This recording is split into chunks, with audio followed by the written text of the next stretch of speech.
한 주 잘 보내셨습니까? 3월 마지막 주일입니다. 어제 뉴스 알림이 이렇게 뜨더라고요. 그게 뭐냐? 눈이 온다라는 거예요. 그래서 이게 벌써 3월 말인데 얼마나 오겠느냐 그렇게 생각했더니 안 그래도 날이 어둑어둑해지더라고요. 그리고 갑자기 쏟아지기 시작하는데 눈비로 쏟아지는데 이게 쏟아져도 되나 싶었지만 금방 그쳤습니다. 이 3월 말이고 이제 4월이 되는데 겨울이 다 끝나가는데 이상한 일인 거죠.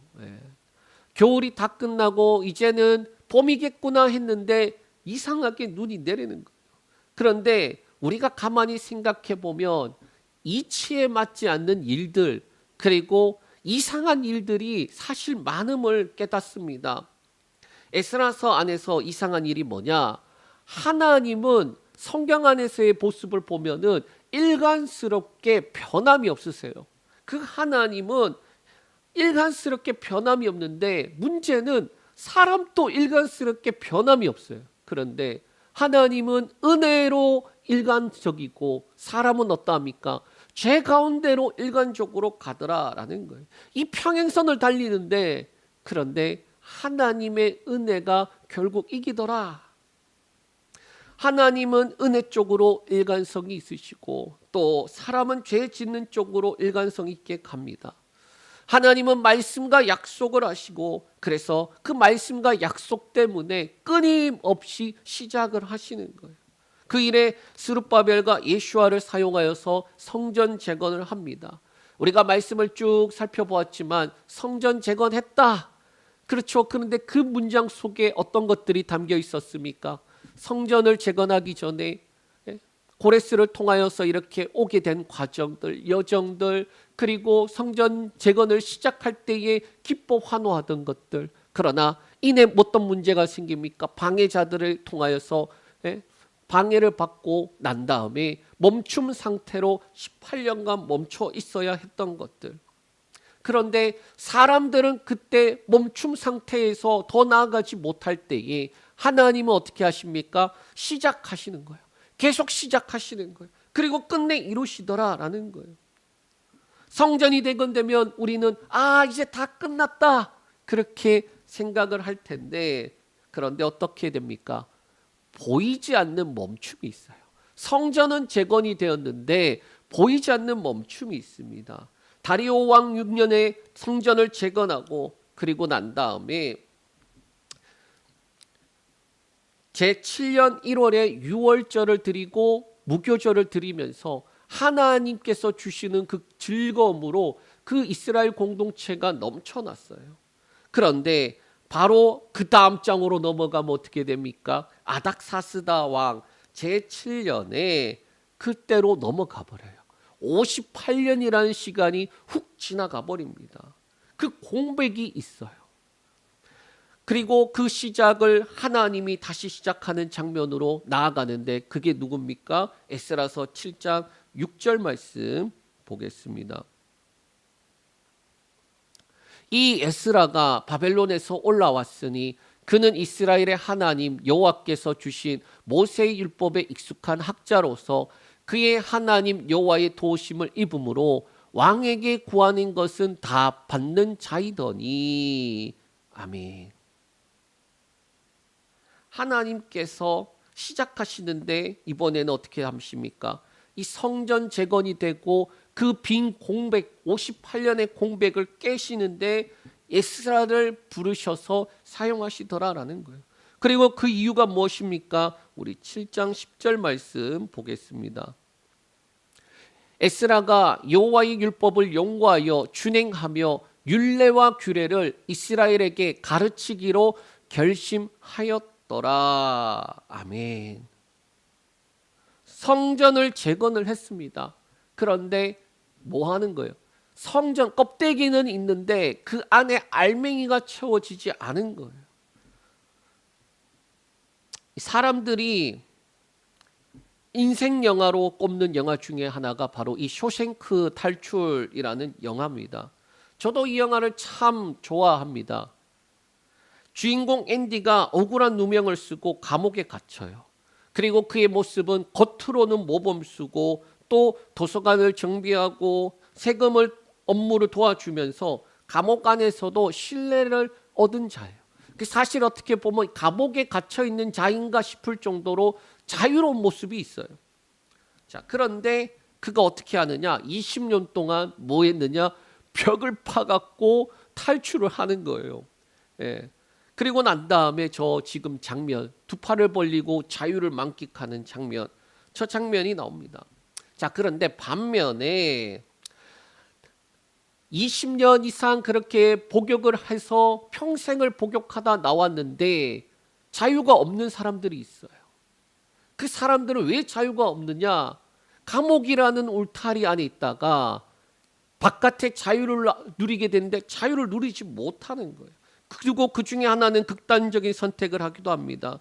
그러고 난 다음에 이 레드라는 사람이 나중에 출소를 해서 자유를 얻었지만 그 자유 속에서 어떻게 하느냐? 자유를 누리지 못하고 자신도 극단적인 선택을 하려고 할 때에 그가 다시 돌이키게 돼요. 그리고 이런 말들을 합니다. 처음에는 저 벽을 원망하지. 하지만 시간이 가면 저 벽에 기대고 나중에는 의지하게 되지. 그러다가 결국엔 삶의 일부가 돼버리는 거야.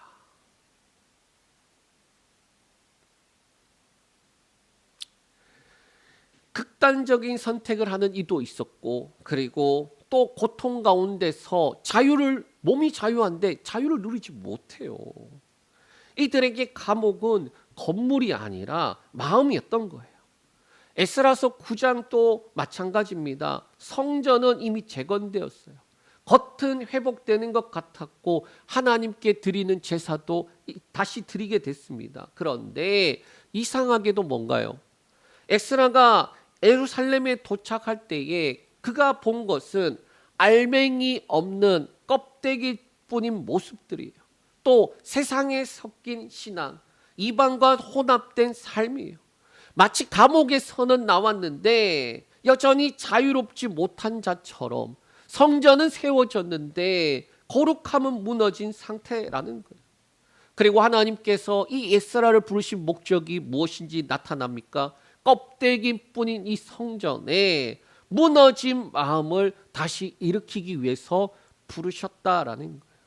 그런 하나님 앞에 바로 에스라가 서 있는 것입니다. 그게 9장의 시작이에요. 오늘 같이 한번 말씀을 통하여서 무너진 자리에서 다시 은혜로, 우리의 신앙도 마찬가지로 하나님, 우리에게 무너진 것이 있습니까? 예배가 무너졌습니까? 기도가 무너졌습니까? 말씀이 무너졌습니까? 그리고 주를 향한 사랑과 열정이 무너졌습니까? 다시 주의 은혜로 우리를 세워 주시옵소서. 그렇게 고백하고 결단하는 저와 여러분 되는 귀한 시간 되길 축복합니다. 우리 말씀 1절, 2절 말씀 우리 읽겠습니다.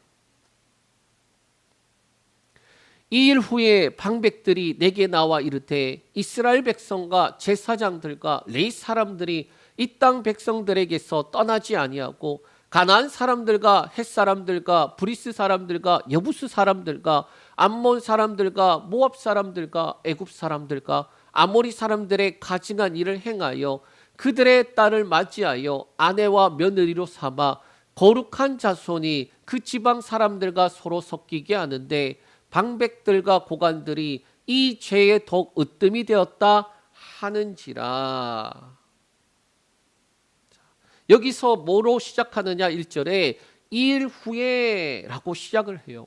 이 일 후라는 게 무슨 뜻입니까? 에스라와 기환자들이 다 기환을 했어요. 성전의 기물들을 다 채워 넣습니다. 그러니까 성전을 재건했던 그 껍데기 안에 그 안에 있어야 될 하나님께서 하나님의 그 기물들을 다 집어넣는데 공식적으로 이제 기환이 완료되었단 말이에요. 그런데 이 성전이 재건이 되고 그 안에 채워 넣어야 될 기물들을 다 채워 넣었으니까 우리의 임무는 완수했다라고 생각할 그때에 어떤 일이 일어나느냐? 실질적인 이제 임무를 시작하게 되는 사건이에요. 그게 뭐냐? 방백들이 이스라엘을 찾아와서 고발하는 거예요. 어떤 걸 고발하는가? 예루살렘에 있던 사람들이 또 그들과 함께하는 사람들 중에 어떤 일이 있느냐, 이 이방의 사람들과 결혼하고 그리고 그들을 섬기는 가증한 일을 행하고 있다라고 말하는 거예요. 이 방백들은 기존 예루살렘에 있던 사람들이 아니라 에스라와 함께 기환한 자들이에요. 또 이들 중에는 죄를 지은 당사자들도 있어요. 그런데 이들의 고백은 이스라엘 백성, 제사장, 레위 사람들 다 가증한 일을 행하고 있습니다 라는 거예요. 자, 이 가증하다라는 단어는 토에바라는 단어인데 구약에서는 두 가지 의미로 쓰여요. 우상 숭배와 성적인 타락과 관련된 표현으로 쓰인다라는 거예요. 그리고 이 가증한 일에 대해서 2절에 이렇게 말씀하고 있습니다. 이방 사람을 아내와 며느리로 삼았다는 혼합에 대해서 말하고 있어요. 거룩한 자손이 그 지방 사람들과 서로 섞였다라는 거예요. 그런데 우리가 생각할 때 그럼 국제 결혼은 잘못된 것입니까? 그 이야기를 하는 게 아니에요. 단순한 혈통을 보존하지 못했기 때문입니까? 그 이야기를 하고 싶은 것이 아니에요. 신명기 7장 1절에서 4절에 보면 잘 나타나는데 그 중에서 3, 4절만 우리 읽겠습니다. 신명기 7장 3절 4절 말씀. 또 그들과 혼인하지도 말지니 내 딸을 그들의 아들에게 주지 말 것이요 그들의 딸도 네 며느리로 삼지 말 것은 그가 네 아들을 유혹하여 그가 여호와를 떠나고 다른 신들을 섬기게 함으로 여호와께서 너희에게 진노하사 갑자기 너희를 멸하실 것임이라. 아멘. 자, 왜 혼합 결혼을 하지 말라고 하느냐? 단순히 혈통 문제가 아니라는 거예요. 여호와를 떠나 다른 신들을 섬기게 하여서 뭐 하는 거예요? 심판에 이르게 하는 죄를 짓게 한다라는 거예요. 여러분, 이게 잘 보면은 마귀의 처음부터 시작이, 사단 마귀 귀신의 처음부터 시작이 어떠한 거냐?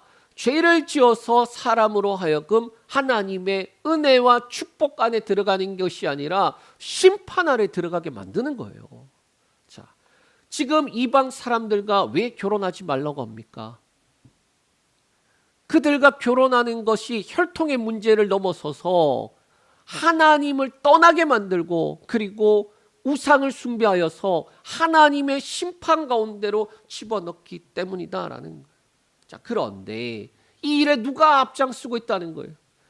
방백과 고관들이 앞장서고 있다라는 거예요. 여러분, 이상한 일 아닙니까? 지도자들이 더 하나님 앞에서 올바르게 서 있어야 지도자인데, 그런데 그들이 먼저 더 앞서서 죄 가운데로 달려가고 있다라는 거예요. 자, 그러한 상황에서 누가 엎드리느냐? 바로 에스라가 엎드려요. 우리 3절에서 5절 말씀 읽겠습니다.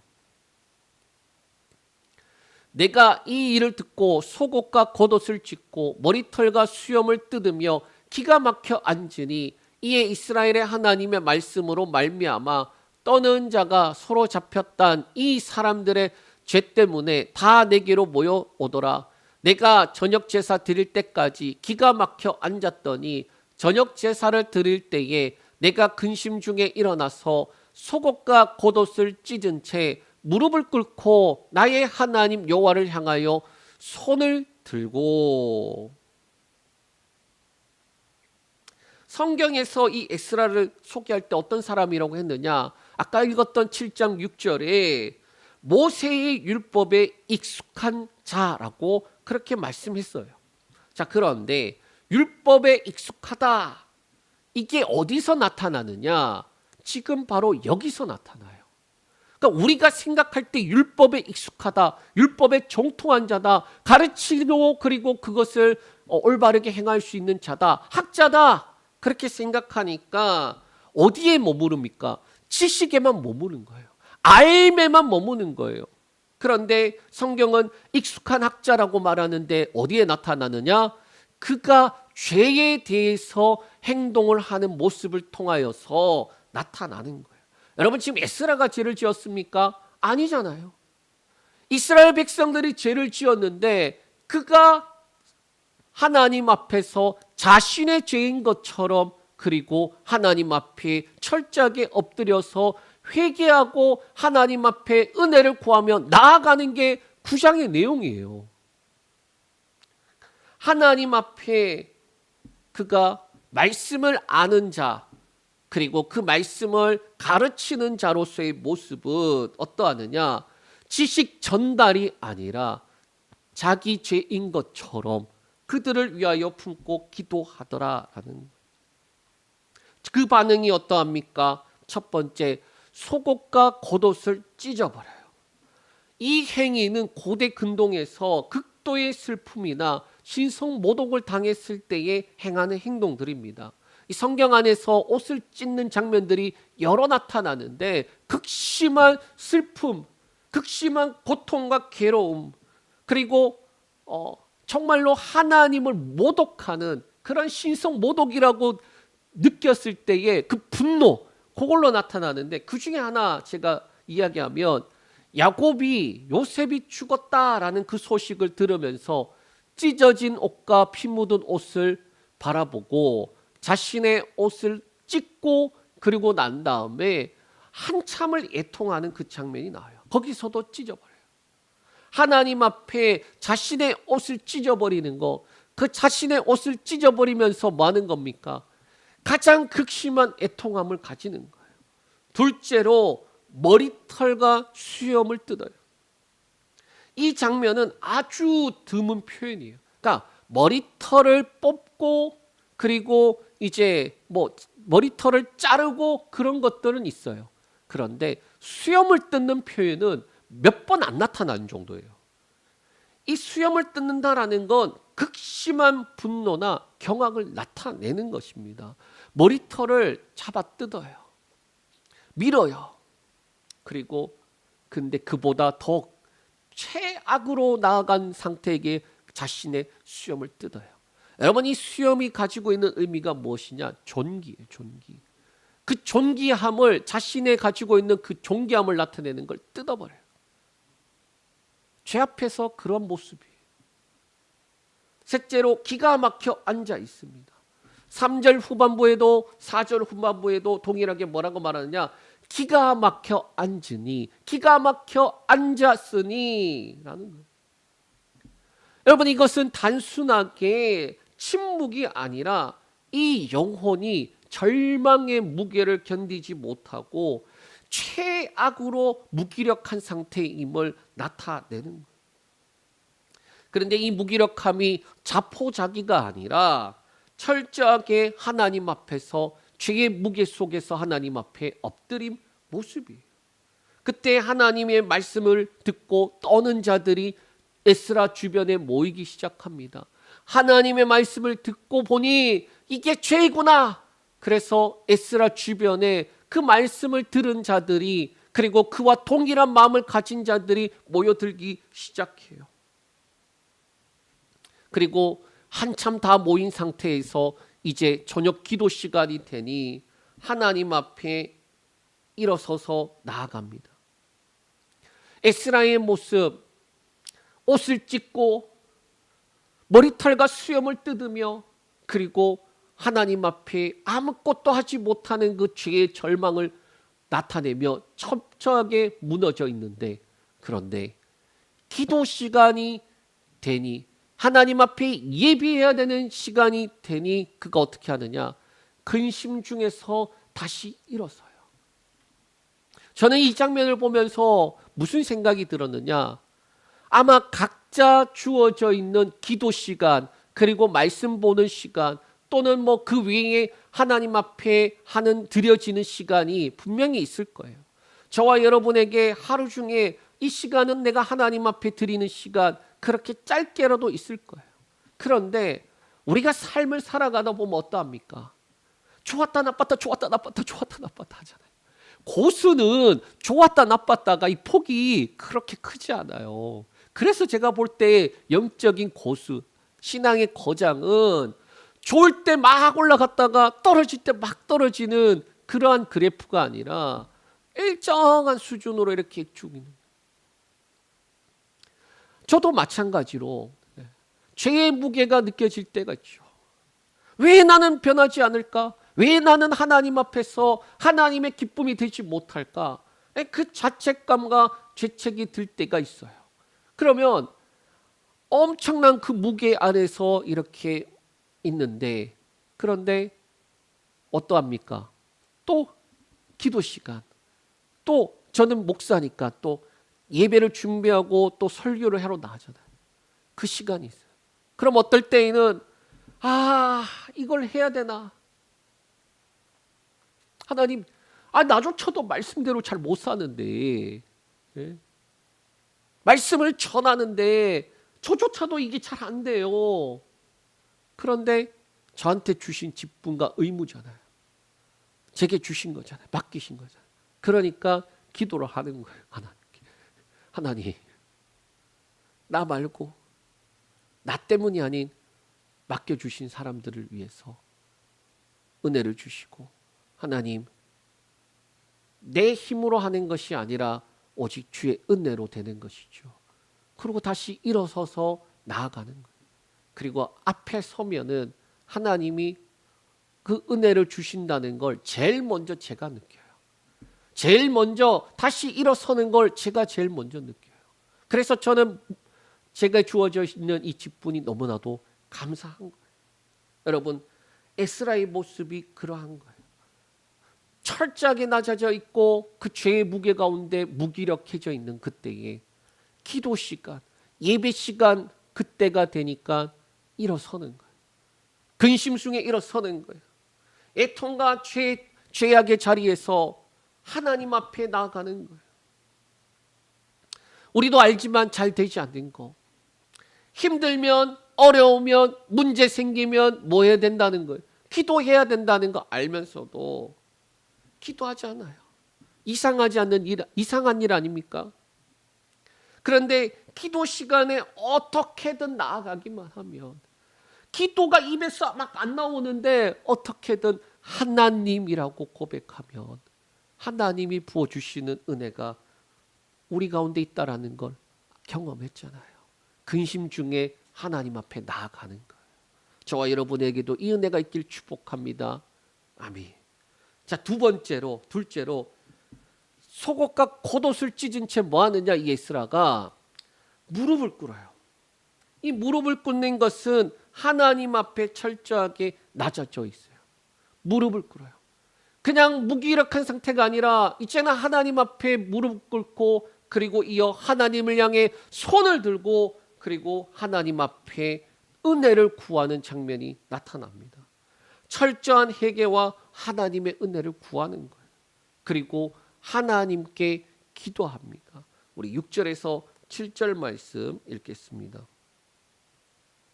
말하기를 나의 하나님이여, 내가 부끄럽고 낯이 뜨거워서 감히 나의 하나님을 향하여 얼굴을 들지 못하오니 이는 우리의 죄악이 많아 정수리에 넘치고 우리 허물이 커서 하늘에 미침이니이다.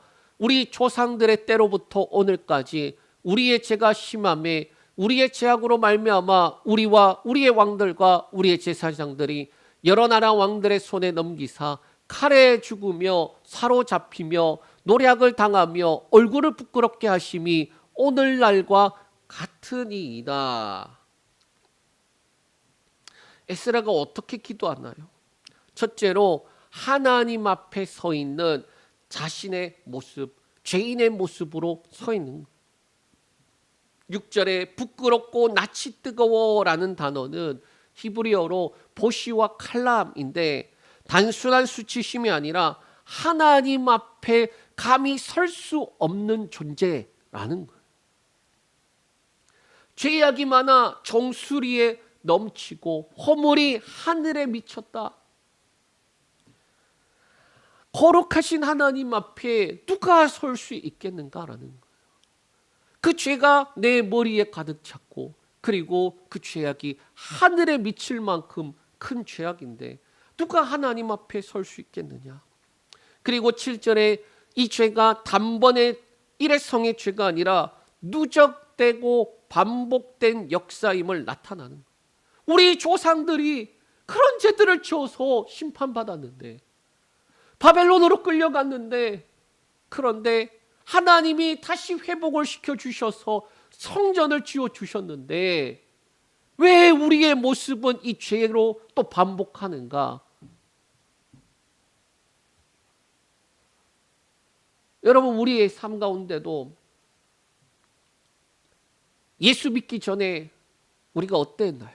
죄인이었잖아요. 예수 믿고 난 다음에 어떠합니까? 분명히 신분은 의인으로 바뀌었는데 또 죄인으로 살아가요. 하나님은 의롭다고 말씀하시는데 우리는 끊임없이 죄로 가요. 육체의 욕심, 안목의 정욕, 이생의 자랑으로 우리를 채워가고 있지 않나요? 여러분, 잘 생각해 봐야 돼요. 에스라의 기도가 사실은 저와 여러분에게 가슴에 꽂히듯이 그렇게 받아들여야 돼요. 내가 예수 믿고 하나님의 자녀가 되었는데, 예수 믿고 죽으면 천국 간다. 그러고 안일하게 괜찮아 그러면서 지 마음대로 존재는 바뀌었는데 삶은 여전히 옛사람의 모습으로, 그래서 의와 성령의 열매를 맺어야 될 자들이 육체의 열매를 맺으며 살아가고 있지는 않습니까? 우리의 죄악이 정수리에 찼고 그 죄악이 하늘에 미칠 만큼, 그런데 그냥 단순한 죄인입니다 고백이 아니라 은혜를 그렇게 받았는데도, 하나님이 엄청난 은혜를 주셨는데도 또 반복된 죄, 그 죄 가운데서 하나님, 이렇게 절망스러운 자들입니다. 그렇게 하나님 앞에 고백하는 거예요. 이 기도의 핵심은 뭔지 아십니까? 하나님의 은혜를 구하는 거예요. 하나님의 은혜를 구하는 거예요. 나는 하나님 죄밖에 없습니다. 하나님, 나를 구원할 수 있는 분, 나를 하나님 뜻대로 살아가게끔 이끄시는 분 하나님밖에 없지 않나요? 하나님이 어떠하다고 고백하느냐? 우리 8절에서 9절 말씀 이렇게 고백합니다. 이제 우리 하나님 여호와께서 우리에게 잠시 동안 은혜를 베푸사 얼마를 남겨두시고 피하게 하신 우리를 그 거룩한 초소에 박힌 목 같게 하시고, 우리 하나님이 우리 눈을 밝히사 우리가 종로로 타는 중에서 조금 소생하게 하셨나이다. 우리가 비록 노예가 되었사오나 우리 하나님이 우리를 그 종살이하는 중에 버려두지 아니하시고 바사 왕들 앞에서 우리가 불쌍히 여김을 입고 소생하여 우리 하나님의 성전을 세우게 하시며 그 무너진 것을 수리하게 하시며 유다와 예루살렘에서 우리에게 울타리를 주셨나이다. 아멘. 이 8절 9절 말씀에 심판 중에도 긍휼을 잊지 아니하시고 회복의 약속을 하시면서, 그리고 끝내 하나님께서 우리를 이곳에 보내신 이유가 회복해 하심이 아닙니까? 라고 지금 고백하는 거예요. 하나님의 은혜와 하나님의 말씀과 약속을 의지해서 하나님께서 그런 분 아니십니까? 우리는 절망뿐인 존재예요. 하나님, 우리를 불쌍히 여겨 주시옵소서. 8절에 보면 하나님의 주도적인 은혜와 회복의 시장을 나타내고 있고, 9절에는 그 은혜가 실현되어져서 성전 재건과 성전 재건에 대한 고백으로 나타나는 거예요. 자, 하나님께서 시작하시고 하나님께서 은혜 주셔서 지금 우리가 여기 있는데, 그런데 성전은 세워졌지만 뭐가 무너졌다는 거예요. 우리의 여전히 세대는 바뀌었지만 똑같이 짓는 죄, 껍데기만 바뀌었지 알맹이는 죄뿐. 그런데 이제는 하나님 은혜로 우리 또한 살려주시옵소서, 은혜로 합당한 삶을 살아가게 하여 주시옵소서. 그렇게 하나님 앞에 간구하는 거예요.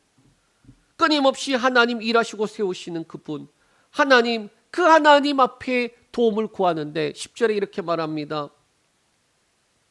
읽겠습니다. 우리 하나님이여 이렇게 하신 후에도 우리가 주의 계명을 저버렸사오니 이제 무슨 말을 하오리까. 하나님이 이렇게 하셨는데 우리는 여전히 죄 가운데 있습니다. 하나님은 이 일을 계속 끊임없이 시작하시고 그 일을 이끌어 가셨는데 우리는 세대만 바뀌었지, 껍데기만 바뀌었지, 똑같이 조상들의 죄를 따라 죄를 짓고 있으니 이제 어떻게 하겠습니까? 라는 거예요. 은혜 베푸신 하나님 앞의 모습은 여전히 계명을 저버리는 모습, 바로 죄뿐이에요. 이 장면에서 가슴이 턱 하고 막힙니다. 왜냐? 저와 여러분이 예수님을 구주와 주님으로 고백하고 영접하였던 그때를 기억해 보면은 나 같은 죄인도 구원하기 위해서 주님이 십자가에서 죽으시고 나를 사랑하셔서 구원해 주셨거나 그 감사가 끊이지 않았는데, 제가 예수님을 인격적으로 만나고 제 삶에서 근 한 달 더 갔던 것 같아요. 하나님 앞에서 서 있는데 눈물이 쏟아지는데 엄청나게 쏟아졌던 기억이 있어요. 그때의 결심이 뭐였느냐? 나는 앞으로 죄 짓지 말아야지. 나는 죄 짓지 말아야지. 그런데 안 돼요. 제가 별의별 방법 다 써봤던 것 같아요. 입으로 죄를 짓는다고 생각하니 이 말을 하지 않고, 눈으로 죄를 짓는다고 생각하니 눈을 감아버리고, 또 내가 아무런 행동을 하지 않아도 들리는 것으로 내 마음이 또 죄를 짓고 있으니 길을 막아버리고 별짓을 다 하는데 안 돼요. 하나님의 은혜는 큰데 그런데 나의 삶의 모습은 왜 이럴까?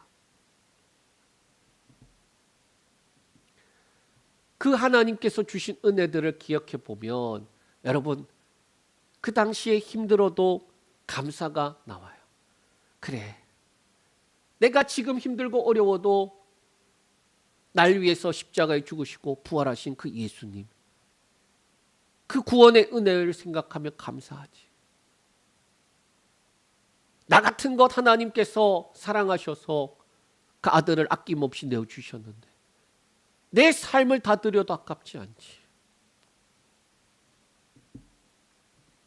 그런데 지금 여러분의 모습은 어떠하십니까? 왜 잊어버리시나요? 왜 강팍해지고 완악해지십니까? 하나님은 변함이 없으세요. 하나님이 우리가 잘하면 복 주시고 잘못하면 복 안 주시고 그런 분 아니세요. 변함없이 은혜 베푸시기를 원하신 분이에요. 여러분, 지금 나오는 이 화면은 이사야서에 있는 회복에 대한 내용들의 말씀들이에요. 회복의 말씀들이 얼마나 나온지 몰라요. 그런데 심판, 피할 수 없는 심판을 말씀하세요. 피할 수 없는 심판이 있지만 그러나 회복이 전제된 심판이에요. 에레미야서는 더 많아요. 회복에 대해서 더 많아요. 그러나 피할 수 없는 심판이 있어요. 저는 말씀 중에 참 좋아하는 말씀 중에 하나가 뭐냐? 아버지가 아들을 징계하는 것이 마땅한데 하물며 하나님이 아들 같은 너희를 징계하지 않겠냐고. 징계하지 않으면은 사생자라고. 관계가 없다라는 거예요. 마음을 광팍하지 마라. 마음을 광팍하지 마라. 마음을 강팍하게 하지 마라. 구원받은 자들이 다시 예전으로 돌아가지 말라라는 거예요. 말씀을 정리합니다. 성전이 재건이 되고 이제 시간이 흘러 2차로 귀환하는 때가 왔어요. 그리고 2차로 귀환하면서 엄청난 기대가 있었어요. 그러나 이내 마주하고 된 현실은 뭐냐? 껍데기만 있고 알맹이가 없는 모습이에요. 그리고 하나님의 은혜를 여전히 모르는 자들의 모습이에요. 분명히 하나님의 은혜를 받은 자들인데 그 은혜를 받은 자들이 은혜를 모르는 모습이에요. 말씀과 약속이 성취된 때를 경험하고 보고 즐거워하였는데, 그런데 하나님이 새롭게 하신다, 그것을 성전을 재건하면서 분명히 경험했는데 시간이 지나고 나니까 은혜를 잊은 모습. 더 나아가 조상들의 죄를 그대로 답습하면서 심판의 자리로 나아가는 모습이에요. 아니, 불과 얼마 전에 포로로 있었잖아. 무너졌잖아. 더 이상 희망이 없었잖아. 그런데 하나님이 시작하셨잖아. 그 시작과 하나님의 놀라운 역사를 경험하면서도 어떻게 하나요? 잊어버려요. 또 죄 가운데로 들어가 버려요. 왜 에스라가 기환을 하게 되었을까요? 왜 하나님이 제사장이면서 율법 학사인 이 에스라를 부르셨을까요? 그리고 새 일을 시작하십니까? 하나님의 말씀과 약속 때문이에요. 이사야서와 예레미야서 아까 보았지만 회복에 대한 말씀이 그렇게 많아요. 회복을 하는데 에스라의 역할은 뭐냐? 백성을 죽게 돌아오게 하는 거예요. 모든 선지자들의 역할이 뭐냐? 하나님의 말씀을 통하여서 백성들을 하나님께로 돌이키는 것이고, 더 나아가 예수 그리스도를 향하게 만드는 것이 선지자들의 역할이에요. 그리고 그 말씀이 떨어졌을 때 시작이 뭐냐? 바로 회개입니다. 회개는 그 시작을 하나님의 은혜를 바라보면서 동시에 통회와 자복으로 나아가게 하는 거예요. 그 다음에 죄의 자리를 떠나게 만듭니다. 이방 여인들과 결혼하였고 자녀들이 있어요. 그들이 하나님께로 돌이키기 위해서 어떻게 하느냐? 다음 주에 볼 말씀이지만 다 버리고 하나님 앞에 서는 모습을 보여요. 우리 10장 1절에서 3절 말씀 읽겠습니다. 에스라가 하나님의 성전 앞에 엎드려 울며 기도하여 죄를 자복할 때에 많은 백성이 크게 통곡하며 이스라엘 중에서 백성의 남녀 어린 아이 큰 무리가 그 앞에 모인지라. 엘람 자손 중 여히엘의 아들 스가냐가 에스라에게 이르되 우리가 우리 하나님께 범죄하여 이 땅 이방 여자를 맞이하여 아내로 삼았으나 이스라엘에게 아직도 소망이 있나니 곧 내 주의 교훈을 따르며 우리 하나님의 명령을 떨며 준행하는 자의 가르침을 따라 이 모든 아내와 그들의 소생을 다 내보내기로 우리 하나님과 언약을 세우고 율법대로 행할 것이라. 아멘. 회개 그 시작은 하나님의 은혜를 기초해서 시작하는 거예요. 그 다음에 통회와 자복을 합니다. 그 다음에 결단을 해요. 그 자리를 떠나기로 결단해요. 분명히 죄를 지었지만 이스라엘에게 소망이 있는 이유. 3절에 아내와 그들의 소생을 다 내보내고 하나님의 언약을 세우고 율법대로 행하여 하나님 앞에 돌이키겠다라는 것. 돌이키면 주께서 다시 우리를 회복시켜 주실 것이다라는 그 소망이 있다라는 거예요. 여러분, 이제 에스라서도 마지막을 향해 나아가고 있습니다. 오늘 우리의 신앙도 어쩌면 겉은 성전처럼 멸정하지만 속은 무너진 예루살렘과 같지 않나요? 예배의 자리는 나와요. 말씀과 기도는 봅니다. 그런데 마음은 콩밭에 있어. 콩밭에.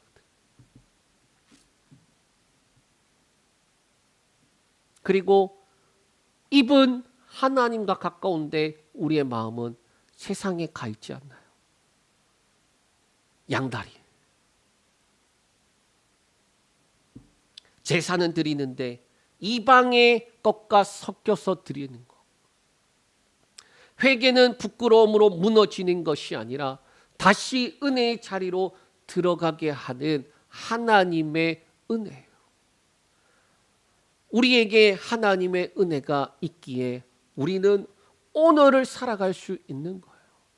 여러분, 저와 여러분에게 회개의 은혜가 임하길 축복합니다. 하나님, 말만 회개하는 것이 아니라 우리의 심령을 통회하고 자복하고, 그래서 돌이켜야 될 것들, 끊어버려야 될 것들, 내어버려야 될 것들, 그 모든 것들 다 내버릴 결단이 있게 하여 주시고, 그 결단 속에 내 힘으로 되는 것이 아니라 하나님 의지합니다, 하나님 소망합니다, 나를 불쌍히 여기소서, 그렇게 고백하며 나아가는 저와 여러분들 되길 축복합니다. 하나님, 우리의 마음이 강팍해지지 않게 해주시고, 말씀 앞에 무너지고 은혜 앞에 다시 세워지는 저와 여러분 되게 해달라고 그렇게 고백하며 나아가는 저와 여러분들 되시길 축복합니다.